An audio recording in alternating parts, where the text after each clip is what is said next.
Hello and welcome to HIV Justice Live, where we highlight the work that we and others are doing to advocate for HIV justice in conversation with fellow activists and allies. In today's episode, Doing HIV Justice, we're going to talk about working with prosecutorial authorities so they have a clear understanding of how to, and more importantly, how not to, use HIV criminalization laws. This is a good example of a harm reduction approach if you can't change or repeal laws. Adopting such guidance can hopefully result in fewer miscarriages of justice and improve the criminal legal system's approach to people living with HIV. And we have some brilliant guests on the show for you today. Kene Esom will talk about UNDP's new guidance for prosecutors. Lisa Power will discuss advocating for prosecutorial guidance in England and Wales. Richard Elliott will consider lessons learned trying to do the same in Canada. And we'll show excerpts from our best practices video documentary, Doing HIV Justice. Today, we are streaming live to Facebook and YouTube, so why not share the link on your favorite social media platform right now? Do you have any questions for our guests? We want to hear from you. You can write your questions or your comments underneath either of the live streams, or you can use the hashtag HIV Justice on Twitter. So ever since England and Wales and then Scotland implemented their HIV-related prosecutorial guidance a decade or so ago, we've been hoping these could be replicated globally. And it hasn't been easy, which is why we're delighted that last month UNDP published guidance for prosecutors on HIV-related criminal cases, a crucial new tool to help support our advocacy efforts in limiting unjust prosecutions. Before we talk with UNDP's policy specialist, Kene Esom, about the guidance, here's a brief overview of its content, which is based on 10 principles for prosecutors. General principles. Prosecutions should be informed at all stages by the most reliable evidence. Prosecutors should ensure that the rights of the complainant, the defendant, and witnesses are respected throughout every stage of the prosecution. Deciding whether and how to prosecute. Prosecutors should pursue prosecutions in only limited circumstances, as HIV is most effectively addressed as a public health matter. Prosecutors should establish a sufficient evidentiary basis for prosecution, and prosecutors should consider whether a prosecution in a given case is in the public interest. Pre-trial and trial considerations. Prosecutors should generally consent to pre-trial release absent exceptional circumstances. Prosecutors should avoid arguments that could be inflammatory, prejudicial, or contribute to public misinformation about HIV, and prosecutors should ensure the correct interpretation of science and its limitations if seeking to prove actual transmission of HIV. And sentencing considerations. Prosecutors should ensure there's no discrimination in sentencing, and prosecutors should ensure sentencing is not disproportionate. So let's hear more about the guidance and welcome UNDP's policy specialist, human rights, law and gender, Kene Esom, who joins us today from Johannesburg. Welcome, Kene. Thanks, Edwin. Glad to be on the show. So first of all, why did UNDP decide to publish this guidance?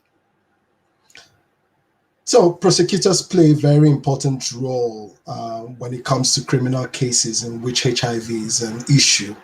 And over the years, there have been recommendations from different places, UNAIDS, the Global Commission on HIV and the Law, lots of civil society advocates have raised the need to work with prosecutors on this issue.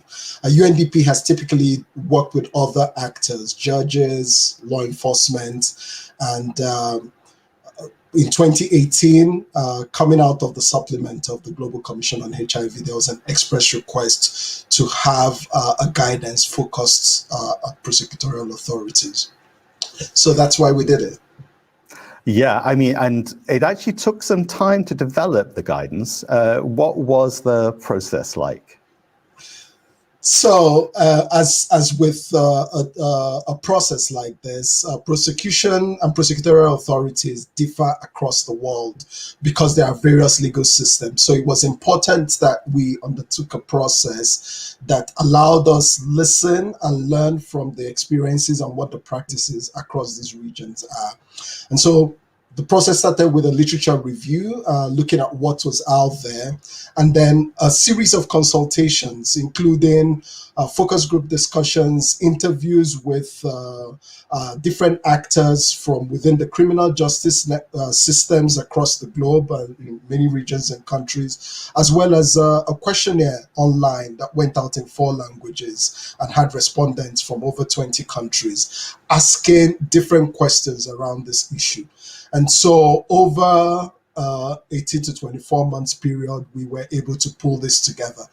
We also had an advisory committee made up of judges, activists, people living with HIV themselves, who worked with our partner, the HIV Legal Network, to pull this together. So it was a long process, 2 years, but I believe it was a worthy process, and I hope that the content of the guide itself bears that out.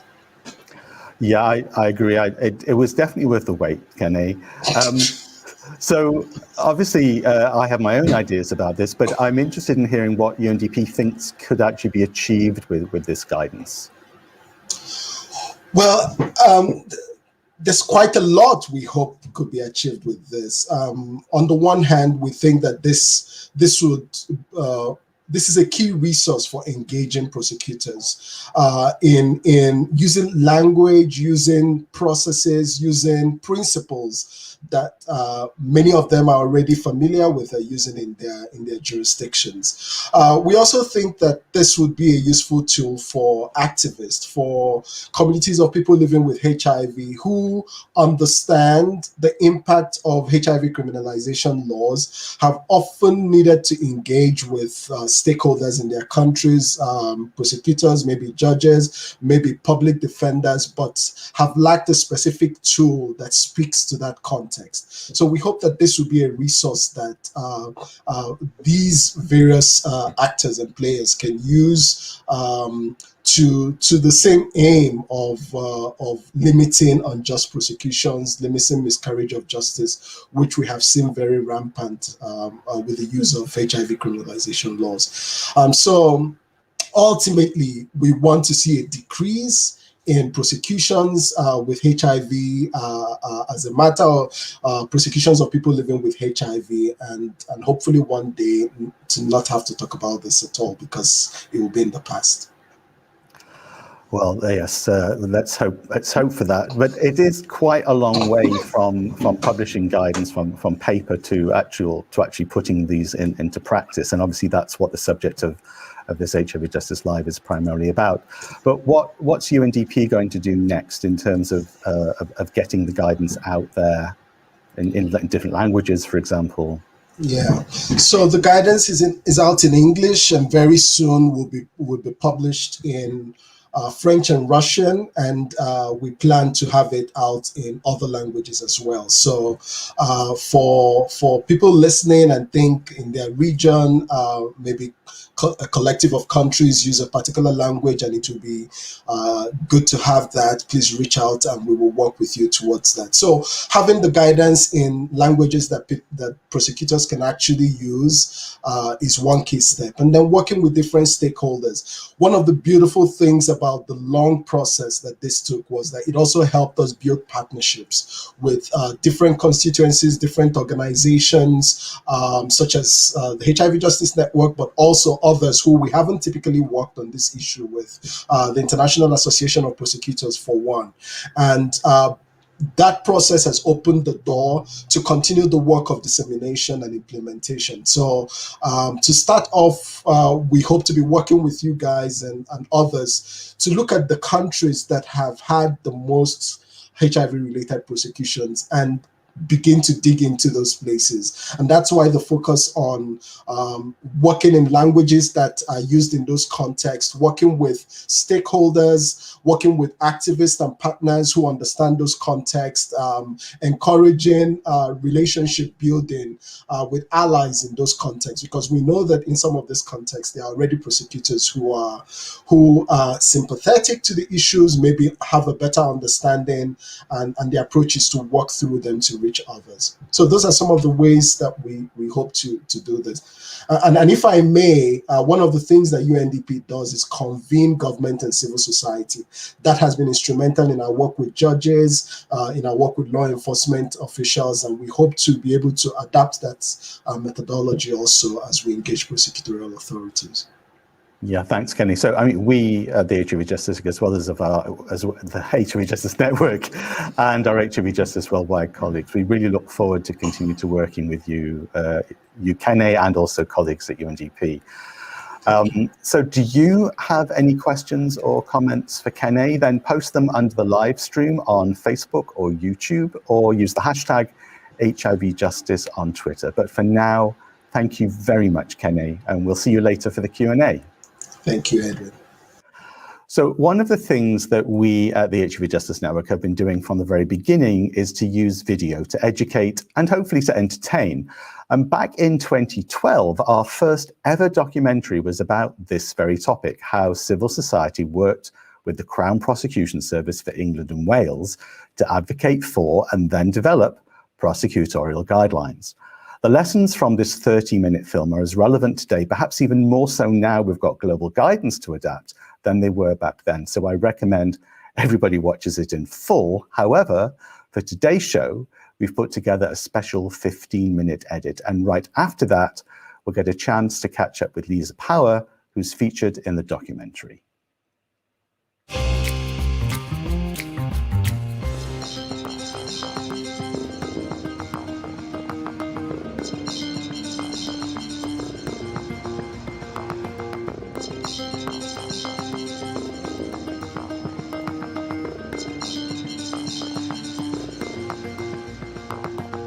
Although most countries can and do prosecute potential exposure to the risk of HIV transmission, in England and Wales, only actual transmission is prosecutable.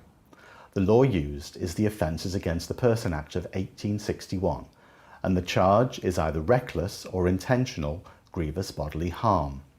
In October 2003, Mohammed Dika became the first person to be successfully prosecuted for recklessly transmitting HIV, taking everyone by surprise, including Lisa Power, Policy Director at Terence Higgins Trust, or THT. It was incredibly messy to start with, and we all know the cases that got to court and what was actually finally prosecuted. But we were seeing, after the first reports of the Dika case and then the others got into the press, we were seeing all kinds of people suddenly being accused. The police were making it up as they went along. And the Crown Prosecution Service were trying to catch up with what was going on. And it was chaos out there, and that of course translated into an awful lot of very worried people with HIV. So at what point did it become clear that the way forward was prosecutorial guidance? Well, we wrote to the Crown Prosecution Service asking them to meet with us because it was chaos. But we didn't get a response. We wrote to them twice and didn't get anything out of them. And then Youssef from NAT had the bright idea of writing to the Commission for Racial Equality and copying them in. And of course that threat brought them round the table very fast indeed. So God bless Youssef, he found the key to make them pay attention to what we were trying to do. Youssef Azad is the Director of Policy and Campaigns at NAT, formerly the National AIDS Trust. There is an obligation on a public body in law in the UK, and that includes the Crown Prosecution Service, to work in a way that promotes equality and eliminates discrimination. We pointed out that the first three prosecutions were of African migrants, so there's a race equality dimension to what they were doing. There could be, going forward, if gay men were prosecuted, a sexual orientation equality dimension. And because people with HIV are disabled, deemed to be disabled in our legal system, there was a disability equality dimension. So the fact that the first three people accused and prosecuted were African was something that we responded to by reminding the public authorities of their equality duty and their equality obligations. And that letter broke through the silence and the obfuscation, and within a couple of weeks, the process of developing prosecution guidance had begun. And within the HIV sector, was there consensus that that was the way forward, rather than, say, attempt for law reform or any other way? There were a lot of different opinions, but the majority of people in the sector didn't want the law involved at all. They didn't want anything to be against the law. And Yousef and I kind of stood out. Our agencies were very clear that you couldn't have nothing ever being an offence, that just wasn't going to wash. We knew that changing the law was unlikely to happen, and even if it did happen, it wasn't even that there was no guarantee it would go our way. It was highly likely not to go our way. We could have actually ended up with a specific penalty for HIV transmission that was even more draconian. So can you remember what the early process was like in terms of the first meeting and who was there and what kind of discussions were had at those early meetings? I think it's fair to say that once we got them to come to the table with us, the senior officers at CPS were happy to do the process. And then Arwell came into post, who was the third direct officer to deal with the issues, but who was just wonderful and just said, this is what we need to do, we need to get everyone around the table, who else should we have on a committee, what can we do? And things just moved very, very fast once Arwell was in there. Arwell Jones is head of the Law and Procedure Unit at the Crown Prosecution Service Strategy and Policy Directorate. We recognise that these cases really threw up issues which did not arise in the majority of prosecutions. There were obviously social sensitivities, and this was about the law becoming involved in what were essentially private acts. But also there were issues of science as well. The CPS over its history has been developing a body of guidance addressing different specific areas. We recognise that different types of crime or different types of offender or different types of victim threw up different issues. The Crown Prosecution Service were responsible for the invites to all of the justice people and the police and so on. But Yousef and I did get quite a say in who was invited from the community and from the medical side, which enabled us to ensure that we had people who were going to be constructive around the table and no shouting. And once it became clear that the real heart of this guidance needed to be the addressing of scientific issues, at that stage we then contacted the government's chief medical officer. And at that stage, various clinicians and virologists were brought in to provide their expertise as well. We would not be where we are without the support of HIV doctors and virologists who were concerned about the possible impacts of the prosecutions and willing to help us. Were you more open to hearing this from expert virologists than perhaps from civil society who knew about these things but weren't expert? Our guidance, which would be publicly available and open to scrutiny, could at any stage be the subject of a judicial challenge. And were we put in a position of our guidance being judicially challenged, we would need to be able to justify why we'd reached the position that we had. So it was for this reason that we felt that we had to also engage those with the scientific and expert knowledge on these various issues. Although scientific and forensic evidence has a long time been part of the prosecutor's armoury, this was the first time really where we had complex scientific issues which needed to be resolved in order to prove an actual crime. Yeah, it's actually interesting because during the process of the consultation for the guidance, you had the case at Kingston Crown Court, which was the first time that the limitations of HIV forensic evidence was highlighted by an expert witness for the defence, and that resulted in the first not guilty verdict.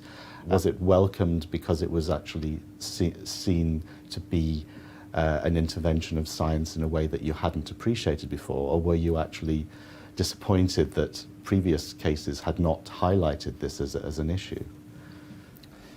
It was clearly valuable because it increased our knowledge in this area. It was a useful opportunity for us to take back and reflect on our knowledge. We may well, not just the prosecution authorities, but the criminal justice system as a whole, may well have been lured into thinking that science provided more concrete answers than actually was the case in this particular scenario. We obviously had fingerprint evidence and DNA evidence, which in themselves often provide compelling evidence against a particular suspect for a crime. It was evident the more we discovered around phylogenetic science that the same assumptions did not apply here. But how was it possible for Yousef and Lisa to work constructively with the CPS when civil society generally opposed prosecutions for reckless HIV transmission. One of the interesting and important points in the process was, even though we were there in the working group, we made clear that whatever the CPS produced would be the CPS's document, not ours. And the desire to have guidance and to mitigate some of the harms that were arising didn't affect our fundamental opposition to the prosecutions happening at all. Well, we started off trying to argue recklessness out, but that was clear that wasn't going to happen. I mean, the Crown Prosecution Service had a very clear view that they don't make the law, they just implement it, and that law was there, it had already been used. So we very much took the line of trying to mitigate the use of it and try to curb the abuses of it that we were seeing happening. It's important to note that the CPS policy and guidance is not specifically about HIV, but rather about the intentional or reckless sexual transmission of infection. That also created some challenges in terms of getting the balance right between being HIV specific where it was necessary, but making sure the guidance covered all sexually transmitted infections. One solution was the use of the term reasonable safeguards, rather than explicitly referring to condoms. This term later also encompassed another reasonable safeguard, that of an undetectable viral load on antiretroviral therapy. Yes, well, we purposely made this a generic guidance document because, of course, the law in this country does not discriminate between different infections. And any infection which was capable of causing harm, or in particular serious harm, would be susceptible to prosecution. And it's for that reason that we kept this as a generic document. The guidance was finally published on the 14th of March 2008. This was followed by a THT report, Policing Transmission, that concluded that the scope and approach to police investigations went beyond what the law intended. NAT then worked with the Association of Chief Police Officers to create guidance for the police, which could not have been done without the CPS policy and guidance providing clarity on the law. We caught up with Lisa, Youssef and Arwell at the CPS's Central London offices to talk about lessons learned. It's now 4 years since the first guidance came out. We're really pleased with this process and proud of it, actually. It's brought immense benefits. To recap, some of the key points, I think, were having clear expectations of what could and what could not be achieved, asking the prosecution service to do things that they were able to do, not asking them to do things they were not able to do. Once we'd got the guidance, the key subsequent lesson was it's great to have guidance, but it's not enough. You actually have to get the word out there about it. And we very much learned that the guidance is only as good as the prosecutors who are using it. And if they're not using it, there's still a need to do a great deal of liaison. That's what's been really good about the ongoing relationship with Arwell and with the CPS policy unit, has been, for me, the ability to actually discuss cases, to actually say, I think something might be going wrong here, are you sure these people, and just check in that the cases are known to central CPS and are proceeding properly.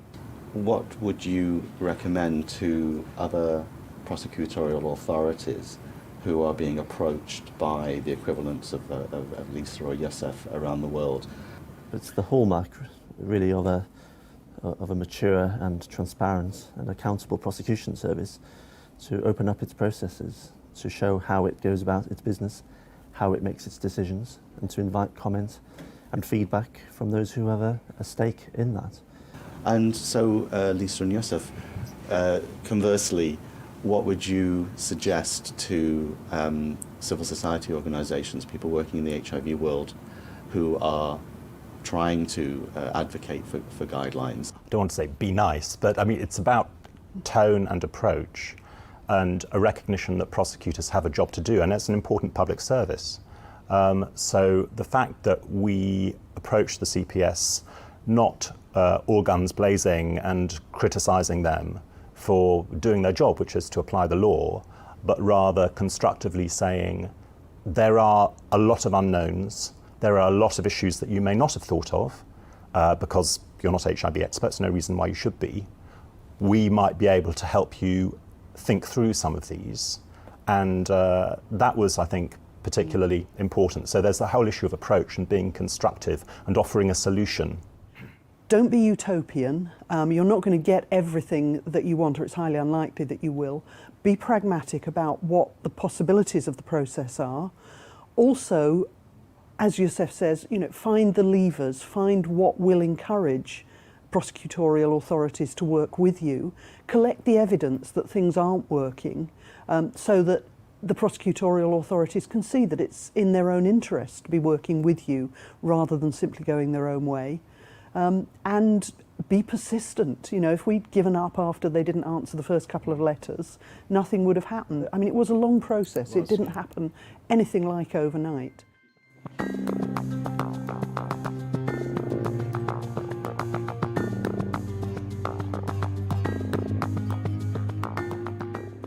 The full-length 30-minute version of this documentary is available on our YouTube channel, and it'll give you even more insight into the development process, especially how the science around HIV played a key role in the guidance. Remember, this was filmed in 2012, before all the studies proving U equals U was definitively true. We've created a YouTube playlist that also features 2 other videos, an introduction by the CPS's Arwell Jones, who you saw in the film, at the world premiere screening in Berlin, with some extremely useful tips about how to work with prosecutors. And we also filmed the workshop that took place after the screening that also contains some really helpful insights. And you can find all 3 videos in a playlist on our YouTube channel.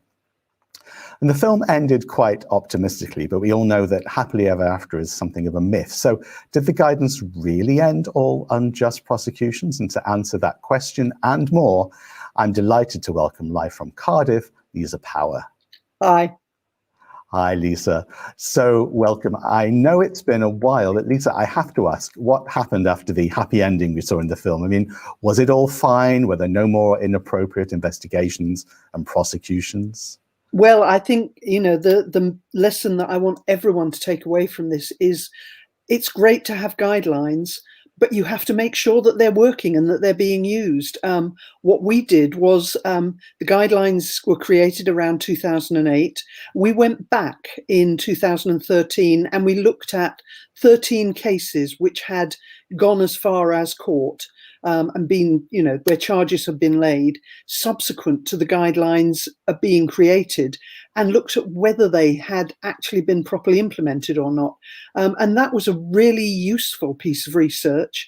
And it was useful both for civil society to see what was going wrong from our end, but also for the Crown Prosecution Service to see where there were glitches in the process. And it was, it was used by them. And there's been a couple of attempts subsequently by the Crown Prosecution Service to alter the guidance, because sometimes you realise the goalposts might have shifted a bit more than you thought they had.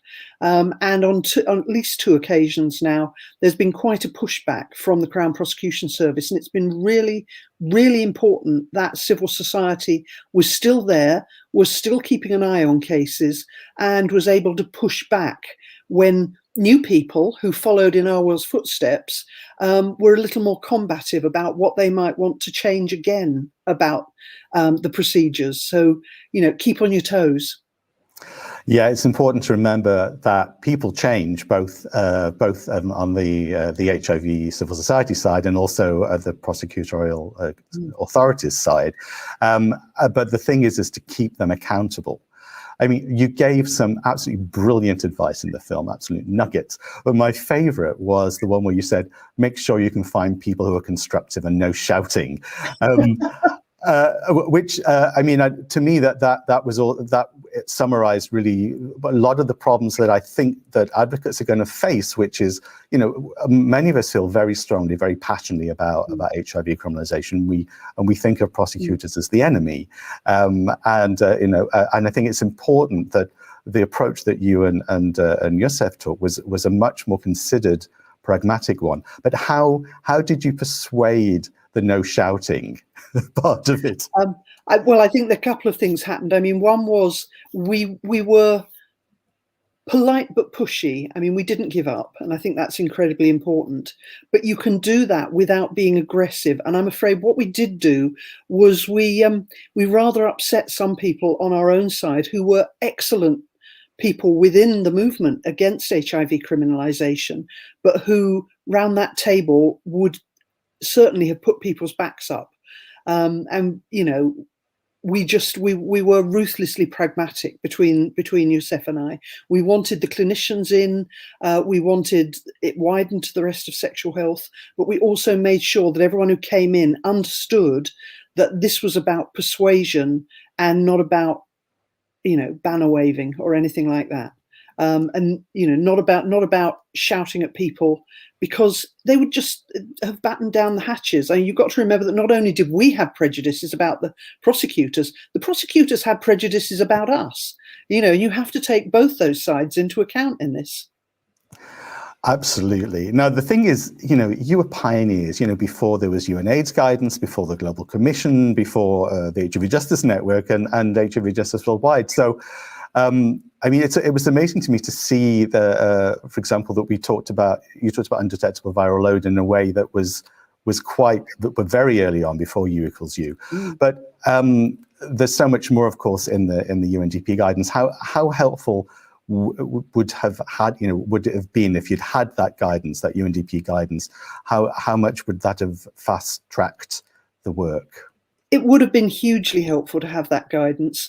You know, the fact that we used what was going on with equalities legislation and human rights issues in order to get the whole process started shows that, you know, those kinds of global rights issues, those kinds of global guidance are incredibly helpful.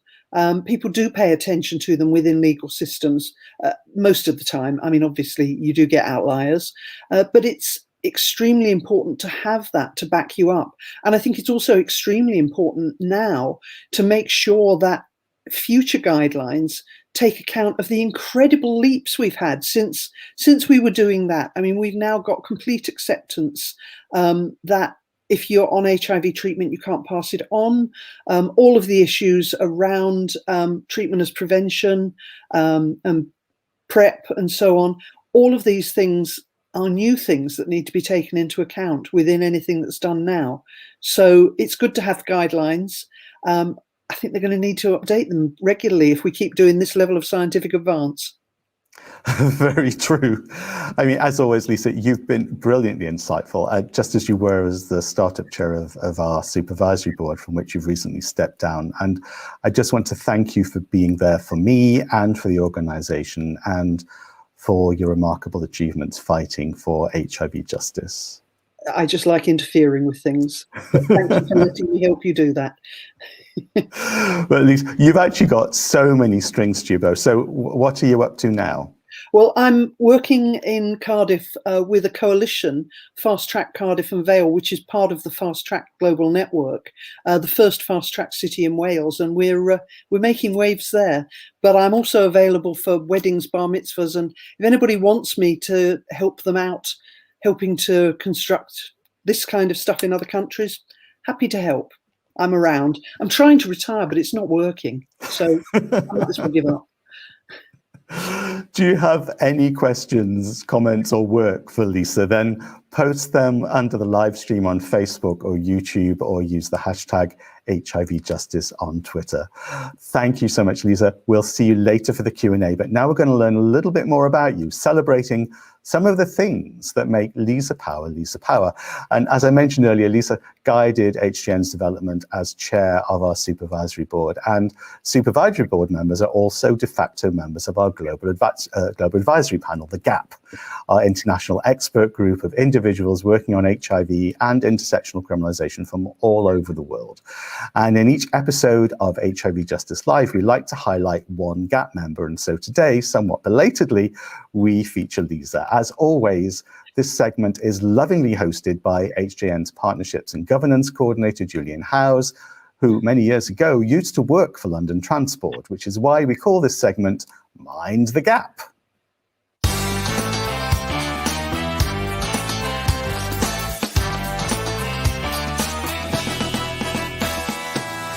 welcome to Mind the Gap.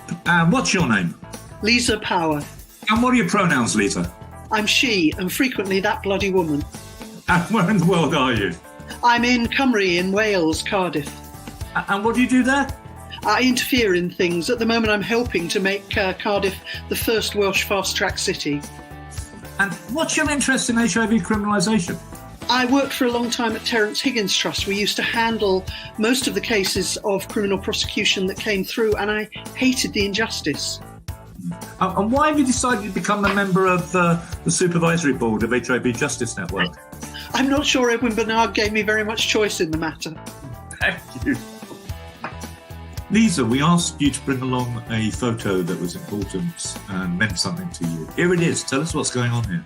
This is a day at an International Lesbian and Gay Association conference where I and you, because you're the person there in all white, went to Mauthausen concentration camp where there was a memorial. You'll see the pink triangle behind us, a memorial to all the homosexuals killed by the Nazis in concentration camps and in the Second World War. And that was an incredibly difficult day. I actually had to make a speech, which just felt so weird and so inadequate. But it's always very much formed my thoughts about the whole of why we fight as gay people.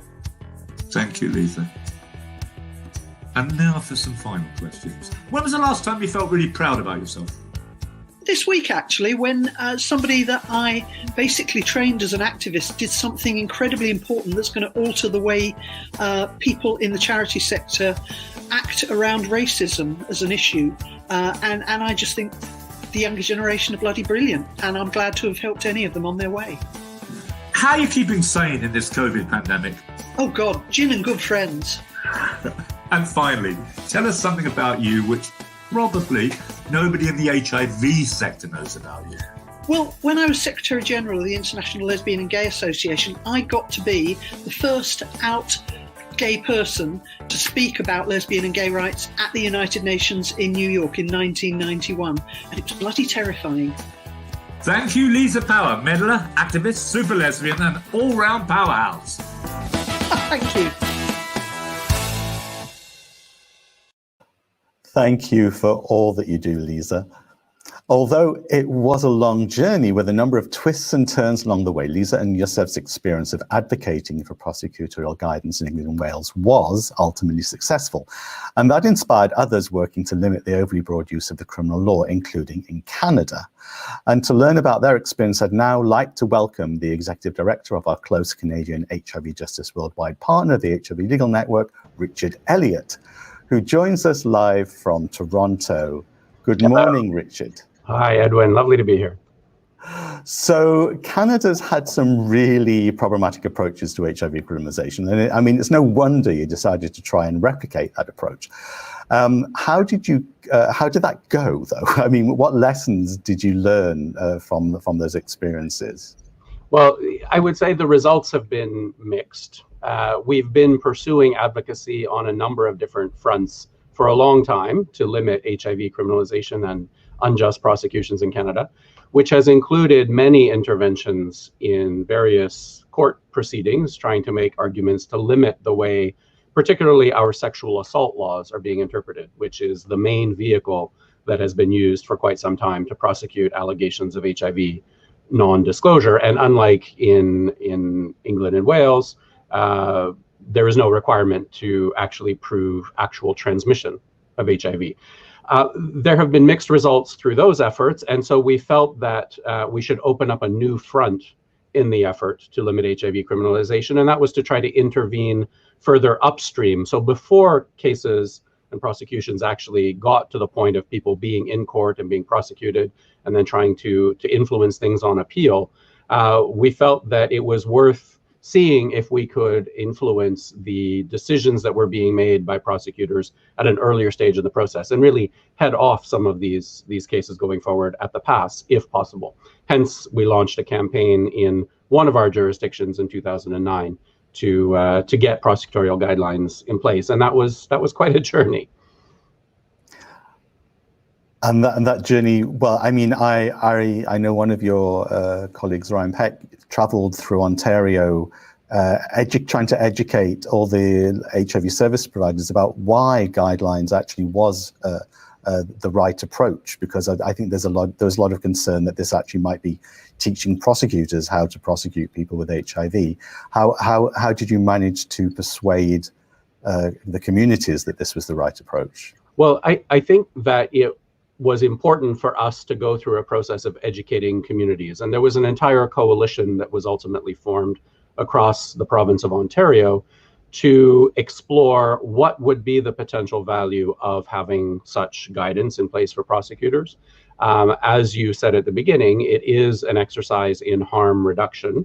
It is not an exercise that can change the substantive law that prosecutors are working with, but it's an effort to change how and when they decide to apply that law and to advance their understanding of why it's not necessarily the proper response in a number of circumstances that were still in fact being pursued through prosecutions.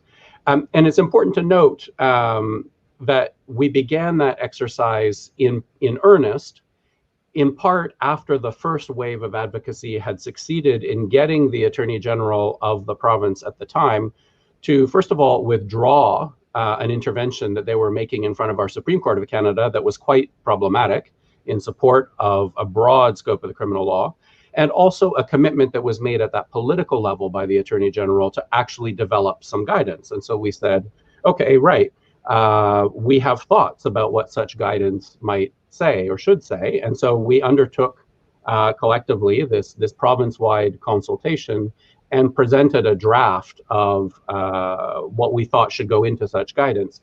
And here is where the story diverges a little bit, perhaps, from the experience in the UK, and I might draw a slightly different lesson than Lisa about the no shouting, because while that would be ideal, the experience proved in our instance over time that there was going to be very little progress with the prosecution services and the prosecutors that were basically calling the shots within the Ministry of the Attorney General, unless and until there was some political heat brought to bear. And frankly, the experience here has been at virtually every turn that unless and until you bring that political pressure to bear and get some sort of direction from on high, the prosecution services will not budge on this. So there has been shouting along the way.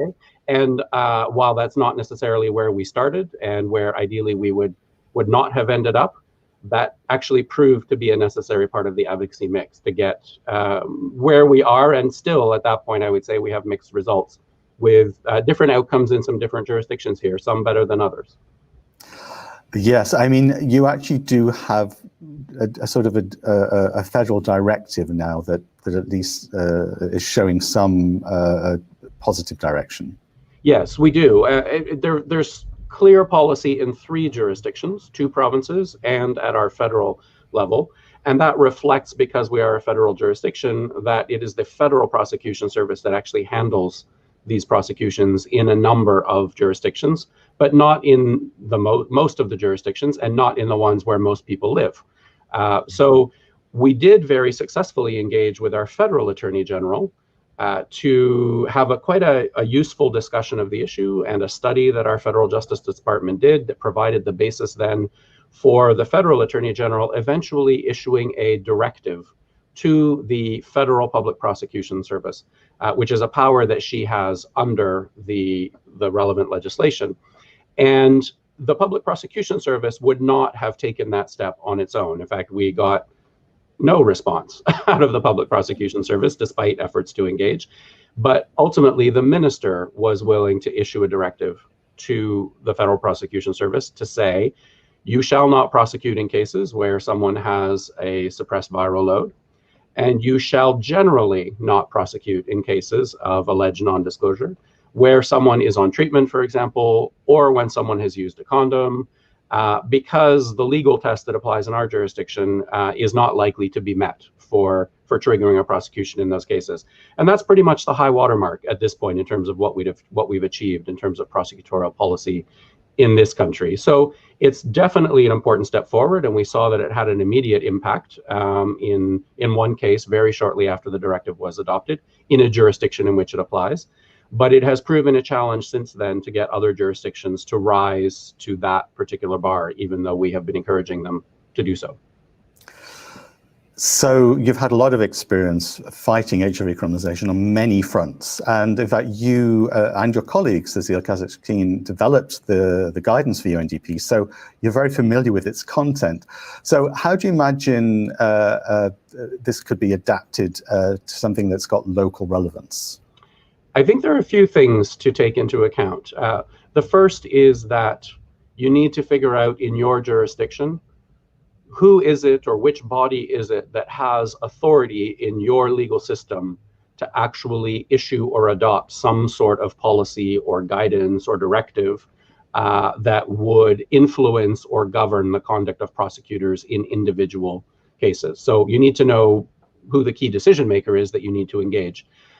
Secondly, you need to give some thought to the form that such policy or guidance might take, because that too will vary from jurisdiction to jurisdiction. Is it an official binding directive? Is it some sort of memo that goes out from the chief prosecutor to all individual prosecutors? Is it something that's published in an official government publication? Those things vary. And so you need to think about what it is you're looking to have produced at the end of this process by having some regard to what the normal form of these things is in your jurisdiction normally. Third, you need to think about the substantive law that you're going to have to engage with, because if you're in a jurisdiction that only criminalizes transmission, for example, as opposed to one that is broader and criminalizes exposure, well, then that's going to play into what kind of language you might be looking for in your guidance.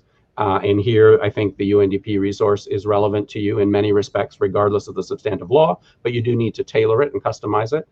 I think finding some compelling examples to help make your case about unjust prosecutions and why, therefore, there should be something that would limit prosecutorial discretion in some way will be important. And then finally, I think it would be great to think about having scientists on board, because that's going to be a key part of the argument about limiting the scope of the law. It's by no means the only line of argument that needs to be advanced. There are other important issues at play, but it is a key part of the advocacy strategy, and the guidance speaks to that as well. Thanks, Richard. So, this show is definitely marking the end of an era, because you're going to be stepping down as the HIV Legal Network's Executive Director in a few days. We're really going to miss you. But what are your plans for the future? Well, I hope you won't miss me too much, because I hope to remain somehow connected to doing this work on HIV and human rights and health, including potentially still contributing in some way to the struggle against unjust HIV criminalization. But yes, I will be taking a few months off, and then I will be looking for interesting projects to work on and interesting people and organizations to work with. So I look forward to that. Yeah, we look forward to staying in touch, definitely, and hopefully working with you. So do you have any questions or comments or work for Richard?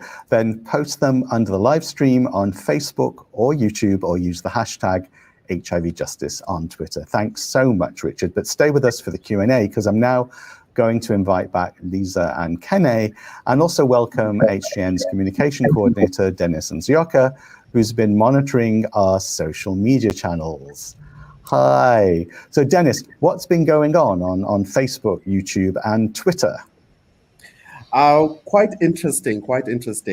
As you know, the guidance was just recently launched, and the people are just sucking it in, getting to understand what the guidance are for, and hopefully getting to see that they actually work. They actually advise the court and judicial process and system. We had one key question, okay? How do we ensure that the prosecutors do not use the same guidance to prosecute anew or examine new cases with new evidence, with new eyes? And I think that is a question posed to the panelists. Well, obviously, I can only speak for our experience in the UK, but from my experience, prosecutorial guidance generally mitigates what's taken place, and if anything, they should be re-examining previous cases which were miscarriages of justice. And secondly, even but if by some really long shot it was the other way around, they're swamped with cases on an ongoing basis of all kinds of things. So I think the odds of that are extremely rare. But frankly, we should, when we're doing these kinds of negotiation with prosecutors in our countries, we should always be mindful of not opening up new avenues for them to inappropriately prosecute. You know, that is a key part of it. Mm-hmm. Awesome. Thank you very much, Lisa. Any other comments from our guests? Yeah, and I think, I mean, if I may come in, I think taking together the 10 principles that are contained in the guidance should lead towards averting miscarriage of justice and not the other way around. So completely agree with Lisa and the point she made. I think other comments were just to congratulate Lisa, as well as Richard for the good work. I think people are just thanking you, the two of you, for the amazing contributions that you've done and to the successes that, you know, your work has done. And they really look forward to having you around, and we do hope to see you soon. Thank you very much. Over to you, Edwin. Thanks, Dennis. So, I mean, we have an incredible brain trust with us today. And so I'm going to ask one more question for all of you, which if you could tell in a few words or in a sentence, what would you say is the most effective strategy to convince prosecutors that they need guidance on HIV-related criminal cases? Let's start with Lisa. Get the evidence. Actually monitor the cases that are happening, show the injustices that are happening, and in terms of what will make prosecutors pay attention, show them the money and the time that they're wasting, as well as the injustices they're perpetrating. Because frankly, you know, you get them one way or the other. If they're not interested in human rights, they're probably interested in their budget line. Thanks, Lisa. Richard, do you have anything else that you could say? I think Lisa just identified the key point. Absolutely. And I mentioned having some compelling examples of unjust prosecutions that you can both point to the science in criticizing, but also it's not a good problem to have, obviously, for the individual who's accused or has been prosecuted. But if you have an instance in which there is some very apparent injustice in a person being prosecuted in those circumstances, that tells a story of personal injustice, not just scientific misinterpretation, I think that makes it all the more compelling as well, including for a broader audience to whom you might need to communicate your message about the need for a change in prosecutorial policy or practice. And mobilize some community support for that. Thanks, Richard. And Kene, you get the last word. Yeah, I think it's important to work with prosecutors who already understand the issues. Oftentimes within these cadres of professionals, listening to their peers who have gone through the process, who understand what this means, who can translate it in languages they understand, both literally and otherwise, often helps. And then the other thing to also, I think works is, even though this is a guidance tailored primarily to prosecutors, we hope to be able to see judges refer to it. And oftentimes we see that when judges in courts either raise such guidance, such normative standards in the course of proceedings before them, they also often make the prosecutors go back and think about the issues raised, respond to it one way or the other. And oftentimes we hope, certainly with this guidance, that that will be one way to get prosecutors thinking about this and get this being used effectively in courts. We hope cases don't get to court as a result, but where they do, we hope that judges, public defenders, everyone works together to bring this to the attention of the relevant authorities. Brilliant. Well, I mean, I would say that we said this wasn't going to be a masterclass on how to advocate for guidance, but I think it pretty much is. And And so if you want to see the show again or share it with friends and colleagues, because I think it's going to be very useful, it's available on our Facebook and on our YouTube channel. But that's it. And so I'd like to thank all of our guests today, Kene Esom, Lisa Power, and Richard Elliott. Thanks to our brilliant director, Nicholas Feustel, Julian and Dennis and the rest of the HJN team. And thanks also to our funder, the Robert Carr Fund. And of course, to all of you for watching and commenting. See you soon for the next HIV Justice Live.